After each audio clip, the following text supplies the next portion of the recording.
This episode is sponsored by Airbnb. If spring fever's got you feeling a little antsy, might I suggest booking an Airbnb for a change of scenery? Now, let's start the show. It was such a dark time that it felt like we truly were never going to come up for air. It was a learning curve. I mean, it was scary. I was scared. I was scared for her. I didn't know what to do. A mother-in-law poked holes in her son's condoms because she wanted grandbabies. That's and a she was crime. like, what do we do? Right? No, you can sense a lot from your sex life, truly. Well, no, that's right. Yeah, I think that, like, if If you're you're getting busy. I'm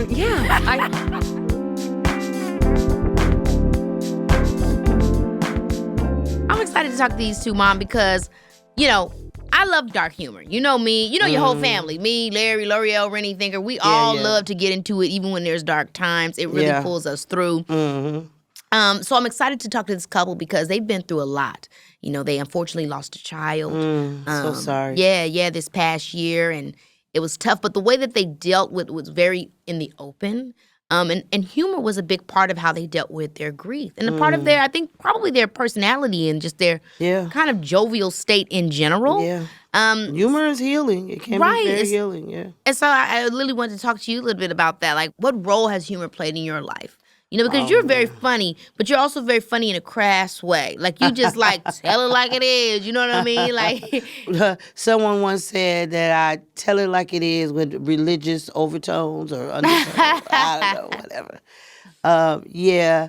I don't know. I just think you have to find the humor in things that you just can't explain. You know what I mean? You know, you can sit there and cry about things, but sometimes you just have to just go, wow, that really was fucked up. Let me see, how did this happen? And you just kind of find the humor in it. I mean, your dad and I both have been able to find the humor, you know, in many different things that has happened to us. And, you know, those were some of the best times when we didn't have money or, you know, we were going to Little Caesar Pizza or, you know what I mean? Yeah. So, yeah, I feel the same way. I feel like so much of my personality, you know, I think I often joke that everybody's personality is a defense mechanism. And I feel like so much of my silliness, my goofiness, you know, just kind of like my attitude overall is a survival. When I think about how sensitive I can be to life and how actually crazy life can actually be, the way that I deal with it is through humor. That's why I am that kind of person, is because I feel like that's the best way to deal with life. And some of the moments that you could think about your greatest grief, whether it was humor or not, how did you get through them? What's kind of been your main go-to? Yeah, I just know that losing my mother was traumatic. And I just remember being at the funeral. And we were at the funeral and we were at the grave site in particular. And we released the doves. You remember?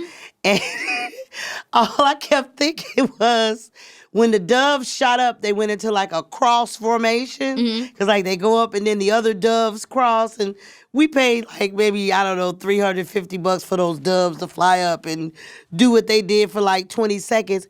And all I could think of was my mother was dramatic like that. And she would have loved them damn doves. Oh, my God. And then her first cousins, who she was always competing with, they were always in competition with each other. I was like, nah, bitches, we got doves. For the competition to still be going during the funeral is absolutely insane. Competing through death.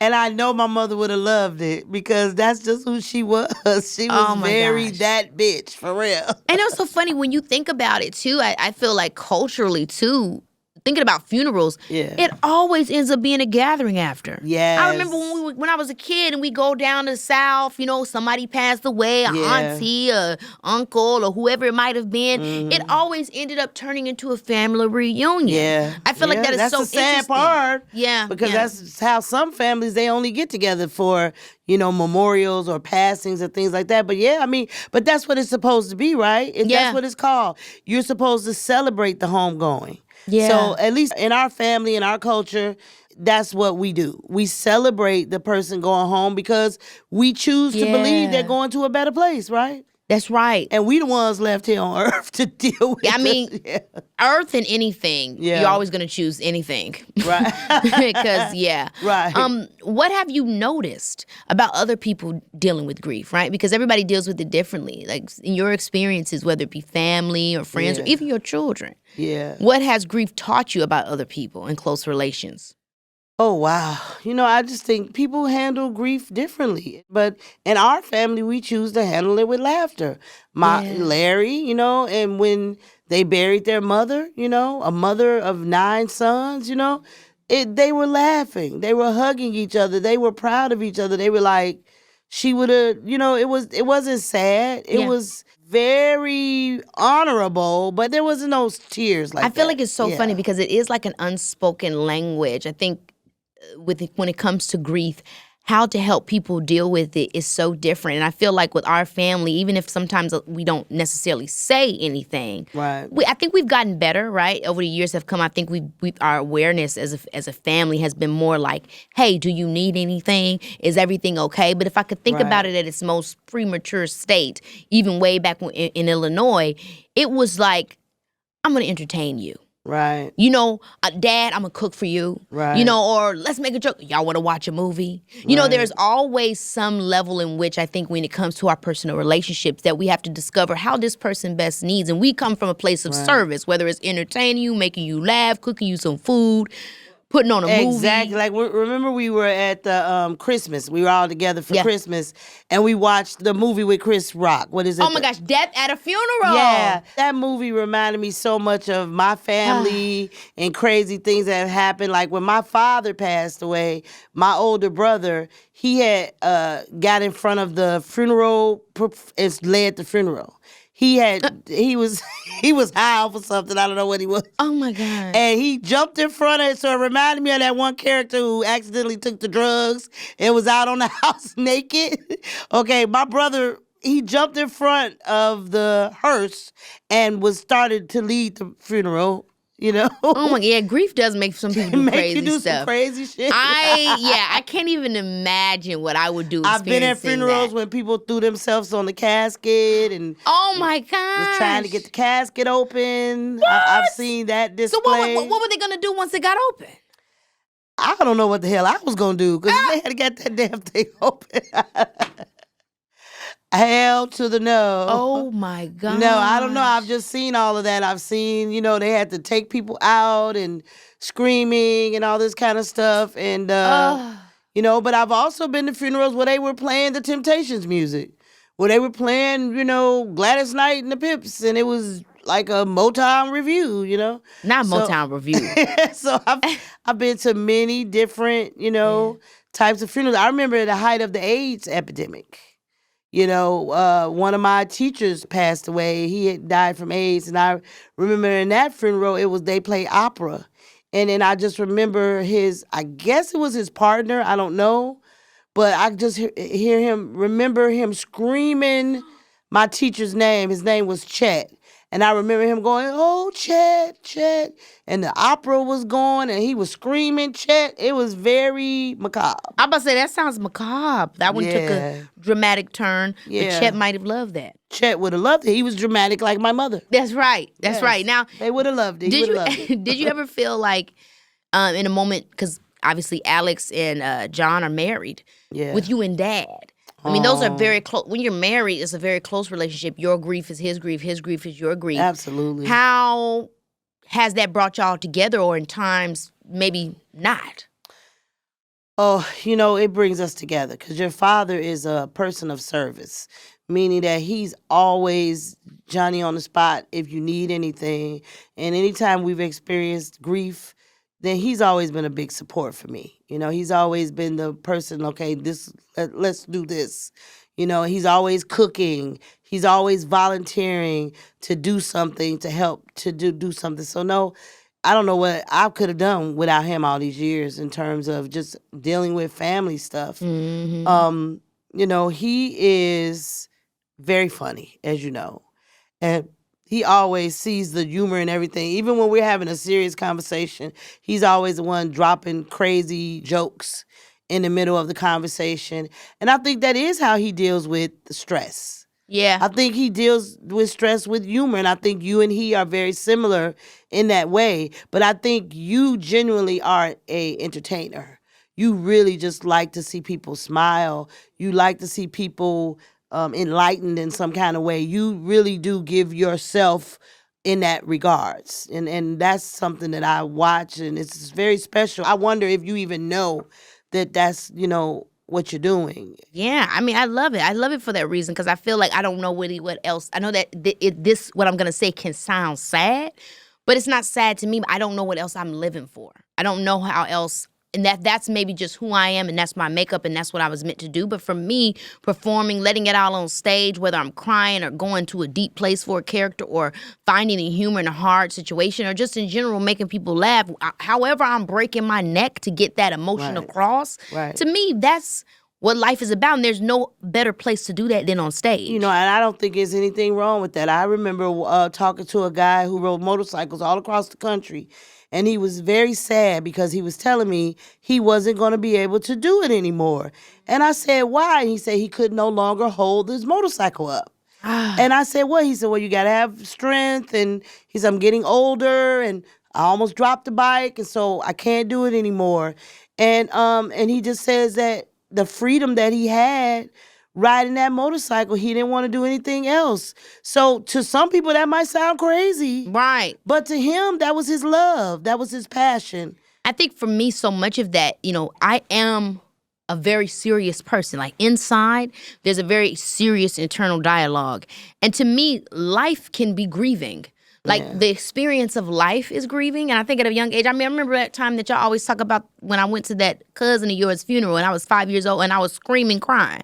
I didn't know that lady. Yeah. You know what I'm saying? But I was screaming, crying over a lady that I didn't know. Yeah, but you saw all of us crying. Well, I saw that, how life can be. Yeah. You know what I mean? I think because of, I don't know why I was like that, but at a young age, I understood things so deeply, and I just felt like this is so tough. And death is final, Death is final, but also like who you touch, family, friends, like I think I just felt the weight of that so early on. And for me, the way that I think I internalized it or how I figured out how to deal with that was through the arts. Like I want to experience life through the fullest. I want to feel all the emotions and be engaged. And also like, I don't even know how to explain it, but it just, for me, it is an escape. It is a freedom to explore those feelings. Right. Now, being in the public eye, as you are, and how do you feel about sharing traumatic situations?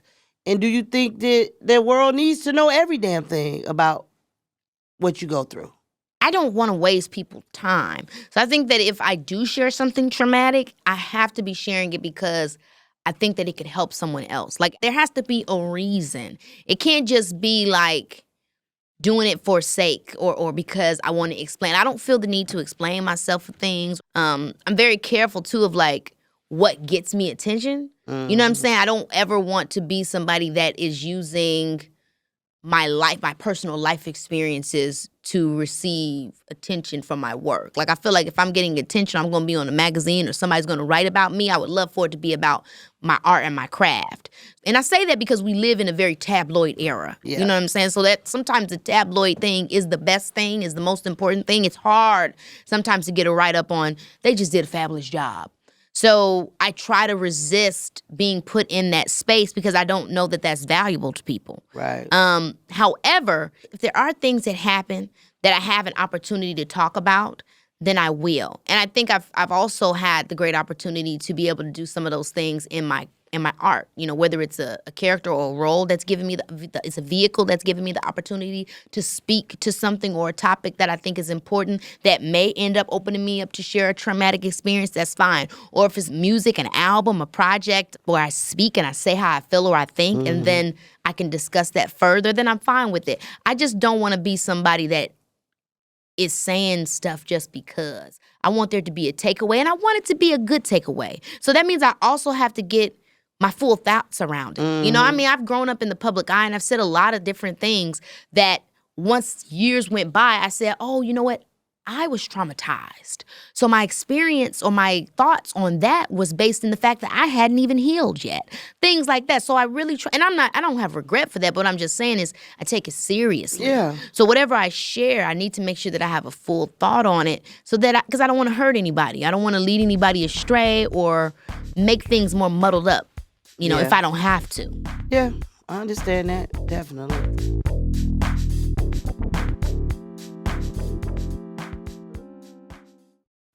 Now, y'all know over here at Baby, This is Keke Palmer, we like to keep things very classy, very demure. And thanks to Airbnb, you can have your very own spring break without any of the co-ed chaos. That's right. As a Virgo, I can be very particular about my vacations, and crowded beaches and busy hotels simply do not fit into my fantasy. In the past, when I needed a break, I went straight for some peace and quiet. Whether it was a trailer in Joshua Tree or a lakeside cabin up in Big Bear, Airbnb was always the first place I check when I'm trying to escape the drama. In the middle of nowhere, without all the hubbub, I was able to sit back, relax, and actually take a load off.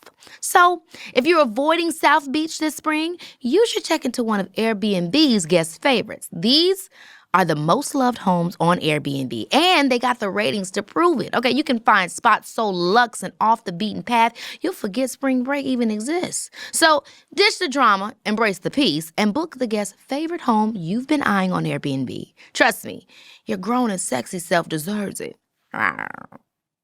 Baby, this is Keke. All right, y'all. Today's guests are just the cutest, okay? You probably know them from their hilarious sketches on relationship dynamics and the amazing advice podcast, Give It To Me Straight, that they co-host together. Alexandra Madison and Jon Bouffard, welcome to the show. Now, did I mess up your last name or did I do it right? No. You actually did it. Because it's so fancy. So fancy. Thank you. Thank you for having us. Oh my gosh. First of all, we were talking, guys, for like literally 15, 20 minutes before we started this podcast. I really, really live for them. They're just so cute and amazing. Thank you. And New Yorkers, period. Yes. Well, I feel like Jon, I don't want to say wannabe, but you're new. Like, I truly feel like unless you were born. You're the real one. You give New York down. Yeah, he does. I'll take it. Yeah, he does. Yeah. It's a mustache. So, how have you guys been? You went through a lot last year, so how are you feeling coming into 2020? You went through a lot personally on top of society combined. We all, like, it was a lot, all together.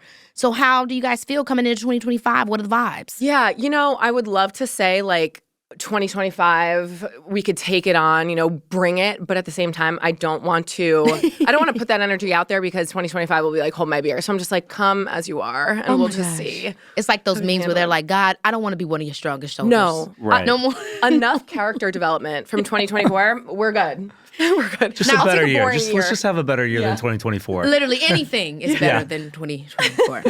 You guys have really built a brand on exploring relatable tension in relationships. And what's really amazing, I think, is your ability to find humor in some of these very uncomfortable things that people don't usually talk about, especially in romantic relationships. We're watching you guys make fun of something really uncomfortable and then finding humor in it. And I'm wondering if that kind of dissipates the uncomfortableness around it for you. For us, I mean, Alex comes up with all the skits. I'm like, just tell me what you want me to do. But I look at it like it is like a therapy for us doing these skits because if there is some sort of tension and we do it together, I don't know. It's just how we hash things out a little bit too. Jon is my muse. He does something, and I'm just like, we have to. Well, he doesn't mean to be, but yeah, no, he just definitely not. Is so entertaining on his own that I'll just observe him, and I'm like, this is content gold right here. So I'll make a more exaggerated version in a skit. But I would say that, yeah, it's kind of therapeutic in a way that you're putting something that is relatable out there in a comedic way so other people can feel connected to it and they feel seen. And I think it's really brave, honestly, and vulnerable because you're talking about things that not only are relatable to all of us, but that are relatable to your personal relationship. So you're like centering your relationship in a way that I think does make other people feel easily to expose themselves. Like, girl, yes, or oh my gosh, my husband's the same or my wife's the same. Yeah. You seem effortlessly able to find humor in things. Was that always kind of the vibe of your relationship, or is that the what took over in your content creation? I think from the beginning of our relationship, that's why we were so drawn to each other was because we just had fun. Like, I tell people this all the time. I'm like, we weren't friends first. We hooked up early on. Period. But I know that's right. Yeah, but we really developed a core friendship while we were dating. Yeah. And we enjoyed each other's company so much. Like it was always just fun. We made each other laugh from the beginning. And I think that was one of the first things that obviously drew me to him was he was like, you make me laugh. And I was like, okay. Yes! So, a funny girl is hard to resist. I don't think I'm funny at all. So I think that's what makes Alex think I'm funny. Is because you're so miserable sometimes. That there's just comedy in that. It's always comedy and people being authentically themselves. Yes, yeah. Right. That's the thing. You're just so honest and blunt. I can't be anything else, you know? Yeah. Now, before you guys even started doing the content, how would you be finding the dark humor in your relationship in real time? Was it like just something that naturally would happen where after a big fight would blow up, you guys are like making a joke about it? Yeah, I mean, if you want to answer. No, go ahead. I was going to say, we also can't actually be mad at each other for too long because we've always worked together. So before we did content, we had a business filming weddings. So we were wedding filmmakers. We also did like small business commercials. You guys are obsessed with each other. Oh my gosh, It's working gross. together from the beginning. Gross. It's the cutest we've thing ever. We've learned a lot. You have to be so good at communication. And so our arguments, we really couldn't stay mad at each other long. It would something would break the ice so easy. You know, like if he'd be like, what, like, or just a hug, you know. We'll do like a 5-minute separation, come back, we do like a stupid look at each other. Like, and then it breaks it. And now you guys, so you said you started off kind of hooking up. Was this while you were doing that wedding job or did the wedding job come after? So she was working for a wedding company. Yeah, okay. I was working for a wedding company and then he was like, you're so talented behind the camera and editing. He was like, I will help you. Because I was like, I can't do it by myself. He really encouraged me to go off and start my own business and then came along with me. And then, I knew nothing about filming, about editing, holding a camera. Like, she's had a camera in her hand since she was a kid. Oh my gosh, she's the manifesting generator. You're the projector. 100%. Oh my gosh. Yeah. What is that? It's a winning combination. Oh, perfect. That's what it is. All right, nice. I love this. Now, I'm curious, when you guys are doing this content, does it always bring you closer together or does it sometimes stir some shit up? Oh my God, no. Oh my God, no. Sometimes, we have to take a beat. But actually, one time, I always will think of this. We were doing a brand partnership for a company, and it was in store. And I don't think we could have been more mad at each other. I don't even know what it was about. But we were live, having to shoot in store on this day, in this hour. And not we were other people there. Oh, yeah. And we were like, we have to fucking lock it up. worst. I don't know. Can I curse on here? Yeah, We're curse we have to lock it up and get it together. So we do have to kind of push through sometimes. But again, at the end of the day, it's nothing really that serious. Like, but we're normal. Like we banter and bigger with each other. But Well, we're together 24/7. yeah, we definitely We take our work me from time, though. home. We need it. You know, we're shooting from home. Any work trip, we're together because we're both creators. So you really need to learn how to like work together for sure. But we take our space too. Oh, yeah. I love that. Now, just so you guys that maybe don't know their videos, I'll repeat again, like they do all these really personal videos about what's going on in their life. Like one of the recent ones you did was Jon being sick, and then you show like a fantasy of Alexandra pampering you, and then you show how she really is when you're sick, you know, kind of standing away, spraying disinfectant. Brutal. My mom did that to me during COVID, and I cried. I stepped through the door, and she sprayed me with Lysol. I was heartbroken. For some reason, that truly devastated me. Because it's your mom. It's like, I'm like, You're like, where's the love? You're like, she's like, get away. Exactly. So is that kind of really what happens when you're sick? Is she really like, boy, bye? If I'm sick for longer than like 5 hours, she's like, that's enough. We're done. You're so dramatic. I live for we're done. Yeah, no, you're so dramatic though. I feel like the man flu is such a thing where it's like, I'm sorry, just again, women, we're great. We just deal with so much. I'm like, it is not that big of a deal. You act like you're dying. I didn't ask for any help. I was like, I'll just die on the couch. Because no one wants to hear you kind of like in the back being like, moaning, groaning, and so we coughing have to say clearing your that. throat. Shut it. You're fine. Now, do you guys ever make videos making fun of the way you treat each other and then end up treating each other better as a result? Like, oh, wait a minute. Do you actually feel that way? Like, do you learn something about the perspective that the other person has of you that you didn't otherwise realize? I'm never passive, like aggressive about anything. So like in the moment, I'm going to tell you, and it's vice versa. If something is I'm not creative enough to come up with a concept about how I'm feeling in the moment. I'm just going to tell you. I think in regards to our content, that those are more, again, like comedy-based, flushed out concepts. The podcast, though, I would say is really where we see each other's different perspectives on things because of the questions that we get asked from other couples. And he might have a different view than I do. And I'm like, oh, maybe that's why you act this way, or it helps us. You kind of learn about each other outside of just this is my partner type of vibe, and this is how I deal with this person, but this is actually what they think. Yep. Yeah. That seems really exciting. I have a lot of questions on that, but I do want to also ask about something that is really important that you guys went through last year, 2024. I don't want to be dramatic about it, but I feel like there's no other way to be dramatic about you losing your child. Yeah, it was June. We lost him in June. We announced our pregnancy in March. And then you ended up losing the baby. Yes. That's just terrible. But you guys talked about it with your audience and even found a way to make videos, made that Dinks video, which anybody who hasn't seen it, y'all need to really watch it because it wasn't like when I watched it, I wasn't immediately like, ha ha, but it made me like, damn, that's funny, but damn, that's real. Yeah. Like it was really meaningful in the way that I love comedy to be. Like anybody that knows me, I feel like as an artist, comedy is one of the easiest ways to approach horrible situations. Yeah. And I felt that was so well done. So I want to start with, like I said, I apologize that you went through that. And then also, how did you get to the point of even wanting to make a video about something like that? Yeah. I mean, I think for us, it was such a dark time that it felt like we truly were never going to come up for air. And when we did announce that we were pregnant, we did a dual income, no kids, a Dinks video, where we because we were very much known on social media for being a dual income, no kid couple. Not that we ever said we were never going to have kids. That was just the vibe. Yeah, it was just a vibe. So the video that we did was there was like this fake person, this receptionist in the dual income, no kid office, and we were handing in our resignation. And she goes through all the reasons as to like why, what we're going to miss out on now that we're becoming parents and, the things that we're going to lose on Dinks, whatever. And people loved it because it's very relatable again. Yeah. And then so when we lost our son and I could finally come up for air to breathe again because I was like, I'll never find joy. I'll never laugh. Nothing will ever be funny. But then you do, day by day, week by week, you're able to build yourself back up. And I brought this idea to Jon and I was like, is this out of touch? And I'm like, I just feel like, and I don't want to be like, you kind of get to use this card, though, once you've been through something traumatic. Yeah. Where I was like, you know what? But this is our trauma. And the way that I deal with things is through comedy.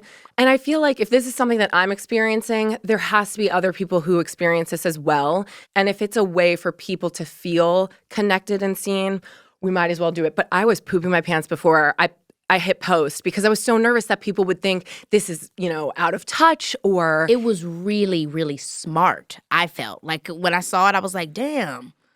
Oh. Like, that's the best way that I can explain it. Well, and to give your listeners, like, in case they haven't seen it, you could go watch. But but please.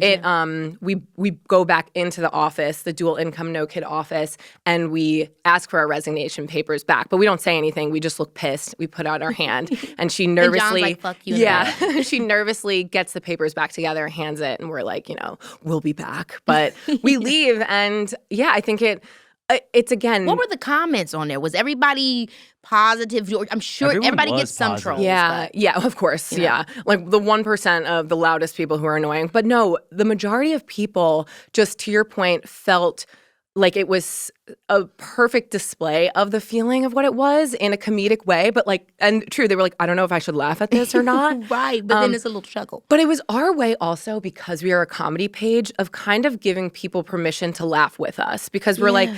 It felt so, I was like, how are we going to come back to being this comedy page after going through something so dark and so traumatic? And I've never seen people turn it into something comedic because it's not funny, but there is dark humor. And life is kind of a tragic comedy. Yeah. Like I talk about, we live, we fall in love, everybody start dying. Right. You know what I'm saying? 100%. Sometimes you can be the last one left. Yes, yeah. Sometimes your kids go first. Like, it's like there's so much terrible things that can go down, but then it's like so lovely. And then you're like, wait a minute, my life is over. So I do think it is a bit tragic at times. How important for you, and I think maybe even in this time, did you realize comedy was a tool for you? Mm-hmm. Well, if you're not laughing, you're crying. And I was like, I needed comedy to help pull me out because... It was a very good outlet for us, for sure. And then we've done more than just that video. And I think the more we did it, the more it helped us, you know? And I was reluctant at first. I was like, I don't know. Like, do you really want to like air our shit out like that? And it did. It ended up helping us and like ripping the Band-Aid off kind of. So. Yeah. And again, I think that that's just our art form. It's like because we know that no matter what, there are going to be those dark days. And so why not try to bring light? The jokes that we were having behind the scenes, we were like, I bet other people who are lost parents would enjoy this joke as well, you know? Absolutely. Yeah. Absolutely. Baby, this is Keke Palmer, yeah. Listen, we all know those New Year's resolutions been fizzled out by March, but with Audible, personal growth doesn't need a calendar date. Audible's about to get y'all on track for the ultimate holistic glow-up. Explore over 1 million audiobooks, podcasts, and exclusive Audible originals all in one easy app. And baby, while you're here, you need to check out my audiobook, Master of Me, The Secret to Controlling Your Narrative. It's the motivational moment I think you might have been waiting for. Narrated by yours truly. I get real raw and unfiltered about the necessary steps you need to take in order to truly empower yourself. Looking for a little something extra to help tap into your well-being? Audible's got you covered with titles that will inspire and motivate you. Find insight and expert advice on health, relationships, career, finance, and so much more. This is your chance to start, or maybe restart, all those positive habits and reach the goals you set for yourself. Don't wait for another January to invest in your growth. Start listening today. Sign up for a 30-day trial, a free 30-day trial at audible.com/Keke. That's audible.com/KEKE. Now, you guys obviously have handled it all with such grace, but I imagine having kids, losing kids, it can bring hostility in the relationship. How was it for you guys internally dealing with that loss outside of, the content and the catharsis of humor? What truly was helping you get through? Mm-hmm. Well, it was a learning curve. I mean, it was scary. I was scared. I was scared for her. I didn't know what to do. I mean, what am I going to do? I'm just trying to be there to comfort her. There was moments where I couldn't get her out of bed. Yep. I mean, like months. Yep. And to, be a husband and feel like you were just not doing enough was really shitty. And then we're really good at communicating. I mean, we've always been amazing at communicating. So we were able to like work through it, talk through it. So it's hard in relationships, I think, too, because people have this idea that you need to be 50-50. But truly in a marriage or any relationship, it's not always going to be 50-50. You both want to be able to give 100, but when shit hits the fan, sometimes I'm giving 0 and he's giving 100. Or, and as time has progressed, I went through a big grieving process in the beginning, and once he saw that I was doing better, he started to grieve more. Like, he gave himself permission to grieve. And so he was more at 20% and I'm operating at 80%. And so it's really just a balance. And I think when you're choosing a partner, you have to think, how is this person going to stand there and support me when things go bad? Because nobody is immune to tragedy happening to them. No. It does not discriminate. Again, we were just talking about the fires, and it's like you could give your thoughts and prayers to this person or that person and think, wow, like, I can't believe this happened to me and not to them. Someone else might have gone through something that you don't know about, or they haven't gone through it yet. And so I just think that, again, it's making sure that you're choosing someone who will show up for you and pick you up when you are at your lowest, because you just never know when that will be. Everything you said right now is exactly why people need to watch Give It To Me Straight and listen, watch and listen to your podcast, because you guys are actually giving advice to people about relationships. What inspired you to make the podcast? It was actually, do you want to go into what did from the beginning? It was so long ago. I thought it was because we thought Trump was getting rid of TikTok back in the day. Back in 2020. Because that's been something on his mind. I remember that. 100 years. Because we started on TikTok, and that's where we were growing. We didn't even have Instagram then. And then when he said he was going to get rid of it, we're like, oh no, what are we going to do? Time to repo. Yeah. So we were like, let's, and people would write in or just DM us and be like, asking us questions about relationships or just wanting our advice on things. So we're like, why not just do another relationship podcast? Add to the millions out there. But also one that sounds more realistic. I love sometimes it's 0 and 100, and because I think that sometimes we hear a lot of idealistic stuff about relationships. And growing up for me, I seen my parents be equal. You know what I'm saying? They both put the same in when they could, and when they couldn't, then the other person picked up. And I feel like we should hear and see a little bit more of that realism, because everybody's not taking you to Bali on day 2. Yeah. You know, it's just not going to happen. Everybody's not rich. You know, that's just not the reality of it. What are the moments, because you mentioned this before, that you find you have the most different perspective than each other? That's a good question. I would probably say when we're talking on the podcast, because it's uninterrupted time where we get these really interesting perspectives or questions from other couples. And I'm like, you really think that? Are you for real? Like, we'll sometimes have completely opposite opinions on how a situation should be handled. What's the craziest thing that someone asks you guys advice on? The questions we get are absurd. And first off, most of the questions, we get a ton of questions. I don't know. Everyone is the same. If you think, like, we're all, no one's unique. There's the amount of questions we just got about cheating.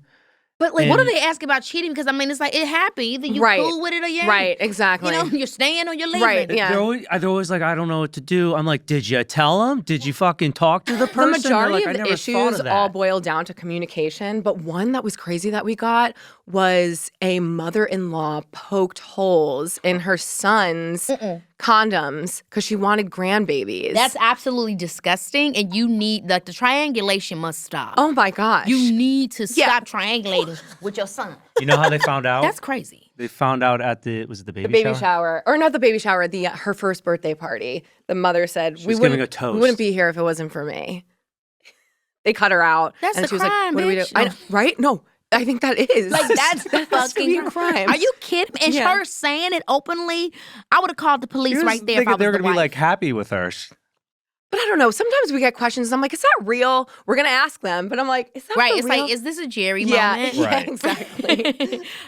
Do you ever get emails that are too weird that you know, or difficult? I won't say weird. Don't want to be judgmental, but that you're just like, I can't even say this, or I can't speak to this, or do you kind of let everybody through? No, we don't let everybody No. through, honestly, because we get thousands. If they're not written well, they're hard to read. I'm like, I'm not editing this. If they're too long, I'm like, I'm not going Like through this. pages long. Pages long. Yeah. Or just repetitive, like questions that we got a lot. What are your thoughts on cheating? Does that mean the relationship's over, or can it move forward? I think it depends on where you're at. What was the context of it? Like, is it an emotional affair? Is it a physical affair? There's so much. Oof. There's so I much love the word context. affair. Yeah, I don't like the experience.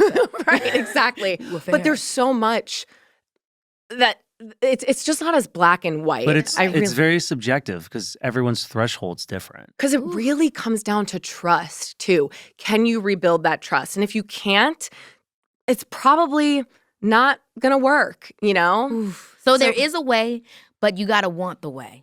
Maybe. I don't know that there's always a way. I don't know that there's always a way. Right. Again, I feel like our threshold's different. Like if you were, you know, whatever crosses your line, because then that's going to be in the back of your head. Yeah. You know? Yeah, it is. It is. If you can't There's reach too many out. fish in the sea, you know? It really would depend on the scenario. Like again, is this a long-term thing? Was it like a one-night oopsie? Again, none of them are acceptable, but it's just really to each their own. Everyone has a different threshold of what they're willing to forgive. Which brings me to another one. I'm curious you guys' thoughts about divorce, or like really till death do us part. Fuck no. If Divorce. it's toxic, get divorced.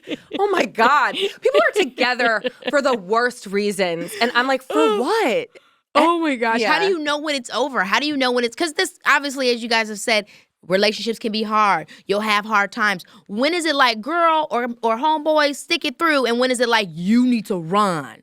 You can sense a lot from your sex life, truly. Well, I know that's right. Yeah, I think that like if If you're we're getting busy, I think also that like shifts the mood completely. that means intimacy is gone. yes. I think. And, you know? and like also, if your woman is not interested to be intimate with you, it's probably because you're not showing up in a way that you need Let's to go. in the relationship. Come on. The reason why I want to jump John's bones all the time Period. is because he shows up as the best partner for me. Like we operate on the Taking on the notes. mindset of making each other's lives easier. And I think Thing of that service. That's yes. fabulous. And I'm like, I never have to, if the garbage can is full, I don't look at it and say, well, that's John's job. I looked at it and say, oh my gosh, I don't want Jon to have to do this, so I'll take it out. Just like if I go over to the dishwasher, it's emptied. I'm like, because he didn't want me to do it. Like, you have to. I'm done with the gender roles, and I'm so happy you brought that up. That shit has got to go. No. Into the gutter. You have to work together as a team. And I think your whole goal should be making your partner's life easier. So you both are trying to focus on that. Mm-hmm. Yes, okay. I am in love with them. They mean the world to me. I want kids. They don't want kids. Do I gotta let them go? Yeah, I mean, Yeah, there's some I think big so. questions I like think if you so. can't agree on. I think all those little things, you'll end up being resentful over time. Why are you sacrificing who you truly are and what you want for someone who's not willing to meet you in the middle or compromise for you? You're only going to, but that's just the first thing. And that word is so key to the compromise for you because I know my mom, my dad, when my mom and my dad first met, my dad was like, I want 10 kids. And my mom was like, I want 0. And she was like, but you know what? Let's meet in the middle. And then she realized being a mother was everything I ever wanted. But she wanted to compromise to begin with. Yeah. So it's not, you're not going to get to that Not a point hard of no. Yeah, exactly. If it's Yeah. a hard no, then it's like, it's a hard no. Yeah. Keke, were you meeting these guys? Like when you, are you like on Tinder? We met on Tinder. We did. Oh my gosh. So, you know, it's so funny. I have done dating apps before. I love that you asked this. I did, they always have these ones, Raya. I did Raya. Yeah. I did, first of all, Raya is a networking service. Like, it's so bullshit. Right. Sorry to the bad branding.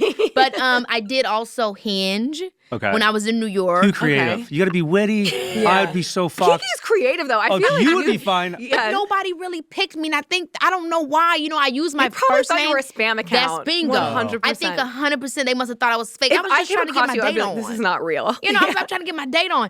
Mostly, I meet people through mutual friends. Because who says get your date on? I need to just go. I'm trying to get my date on. I'm in early 2000s with that one. But yeah, I meet people usually with friends. Yeah. At some That's type the of best party way. they have it. Yeah. And honestly, it's so rare these days. But it's amazing that you guys met on Tinder. My aunt and uncle, they've been married for over 30 years. I feel like the first Tinder was newspaper ads. And that's how they met. Yeah. They met in a newspaper ad. They said, I'm looking for love. She was looking for love. They met. So I'm not mad at the social, digital, you know what I mean? Right. If it works. Right.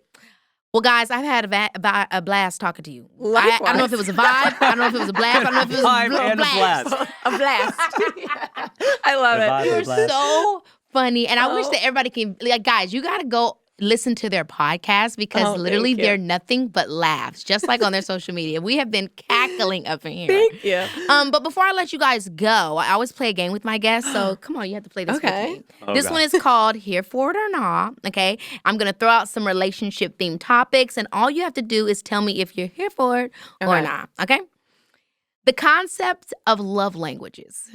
Here for it. I'm not. Yes, Jon, you are. I'm you, not, You say 'cause- that you are. Because You we've talked about it 100% so are. many So times. wait, why do you say you're not, and why do you say he Because is? this man loves words of affirmation. He needs to be told that he is doing the I'm that best. too. Yeah, he needs to be told. I need the words. I don't care what's happening. I need to hear that you love me so much. No, that is him. If I don't tell him, I love your mustache, your muscles are huge, you're the best, you're so I funny. haven't said one thing, just like going off. Because that's how you like to be loved, is words. You don't give. What do you think how you think she likes to be loved? Like, is she a physical touch? Is she acts of service?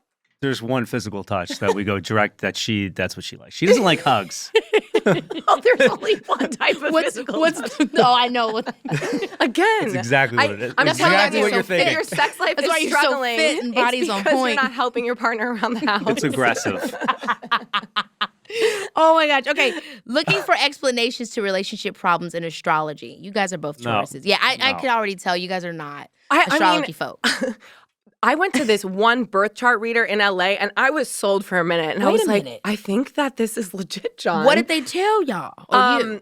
I mean, I did like a one-on-one with her, and I really just want to hear more about Jon. Oh my 'cause- gosh, you guys are so cute. I just want to hear like your birth She's chart. like, let me analyze It would Jon. help me understand Favorite him more. pastime. Yeah. Reality dating shows. You guys have gotta love it. No? Oh, I love it. Do I think that you're actually on there to find love? No, it's for entertainment. It's just like agree. nobody was on A&TM trying to be America's Next Top Model. We were trying to find America's Next Top Reality Star. Right. You know what I mean? It's always that case. Okay, going back to dating apps, if y'all were single again, you met on Tinder, right? Right. So what do y'all think? Y'all still like the dating app vibe? You think it's good? I have to. I have no.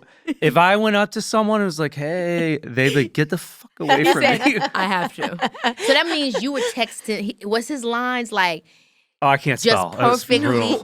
No, and that's the difference too, which It was brutal.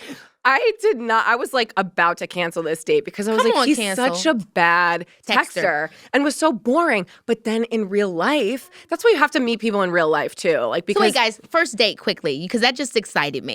You wanted to cancel because you're like he's dry on text. Yuck. You guys meet. You see the person. Like what happened? What was the what happened? Well, first I slammed my car into the sidewalk and fucked up my rim. Then I got into the restaurant. She's not there. I love a girl that's a little waiting, exactly. I'm sorry. I'm not gonna be there first. Then I hear her come through the door, and she's loud. She's like, "John!" I'm on the second floor. She's yelling at me. He goes, the first thing he said to me, "Why are you yelling?" Why are you yelling? I say that all the time. Why are you yelling? You guys were immediately yourselves. Yeah. Oh, yeah. Yeah. Yeah. And then he's like, Miserable "Oh, we're just and doing extra. drinks." I was like, "Well, I'm hungry." So I ordered a pizza and then we ate. Who orders a pizza on the first date? A full pie. Alex does. Yeah. And now we're married. Like it brought you true love. Can we just quickly take a moment to just talk about like that authenticity piece in relationships? I find that even in my own life, you put on look, it's normal in the beginning. I can understand it. But when you really just, even on that first meeting, be your 100% self, it really helps. And I think it can be difficult and hard because you want people to like you and you don't want them to be turned off. But it's like, man, if I'm me, that'll help you, A, know that you can be you, and then B, we can see if we even really jive. Mm-hmm. You know? I think you just cut out. Just the one thing you need to cut What, out John? is like, don't be that What? person that tells your life story in like 5 minutes. Yeah, you do need to have some There's cool. certain things, It's a mystery. reel it back a little bit, you know? No, but I think that goes with anything in life. Like even on social media, why are you trying to be someone you're not? Like let people unfollow you, you know? Don't be out there hurting people's feelings and being mean. But if you are who you are and you're not everyone's cup of tea, that's okay. It helps you much find your easier. community. Yeah. It's so much more comfortable. Okay, couples sharing passwords to their phones and social medias. I'm for it. Yeah, we have each other's. I think Period. Well, and we're also married. Like once you're married, we just everything. Like, cut the bullshit. I'm like, I have nothing it's to hide. so much easier. Like 50-50 or like My parents shared email. It's too much, and they've merged their names. Like it's their name together. It's so bad. Like my parents are like you guys. It's too much, but it's everything you need. Yeah. It's everything you need. It's We need a literally what they vacation from each call other. relationship goals. Yeah. Sorry. Oh, I love it. Okay, last one. Make your partner, I feel like I know what you guys are going to say this, but making your partner have a location sharing on their phone turned on all times. yeah, I you're mean, you the gotta only know one. if they got We kidnapped. do. Yeah, we do. Well, oh my gosh. Okay, sorry to like segue. I know I have a story really quick. We moved into our house in New York. I'm pregnant, high risk, so I'm emotional. John's like, I'm going to take this bike out for a ride in the neighborhood. And I'm like, okay, I'm making dinner, be home in like 40 minutes. I love to make dinner. When I was depressed, I did not make dinner at all. That's but so cute. John is out riding his bike. The sun is going down. I'm like, where the fuck is this man? So I'm like, I call him. His phone is at home. So I get in the car. It's pitch black out. I'm driving through this new neighborhood. Oh my gosh. He got lost. I got lost. He's in the driveway waiting, coming home. I'm sobbing because I'm like, this man is dead. I was like, we got just moved to this kidnapped. house. He got kidnapped. Yeah. And he's laughing hysterical because he's like, I just left my phone at home. I was like, you never do Which was that. not the Yeah. move. How am I supposed to No. see where you are? And if you're dead in a ditch, keep your phone on you. Period. This ain't ghost. So then I was It's like, not Demi Moore. Now we know. Like, I'm going to put an air tag on your bike. Guys, you are so delightful. I'm so happy that you came on the podcast, and I can't wait to get into Give It To Me Straight. Oh. Thank you again. Thank you Yeah, so much thank for you so having much. us. Yes. Yay. So delightful. And that's a wrap, y'all. Can we just take a moment to appreciate Alexandra and Jon? I mean, the way they was keeping it real and loving and laughing, that's what it's all about. What I've learned from them is that life's gonna throw some hard stuff your way, but it's okay to sit with the pain. Just don't forget to let a little humor slip in, because sometimes laughter is the best kind of medicine. So take care of yourselves, hold on to your people close, and keep finding those moments of joy, especially in 2025. I'll see you next time. You know it's your girl. Baby, this is Keke.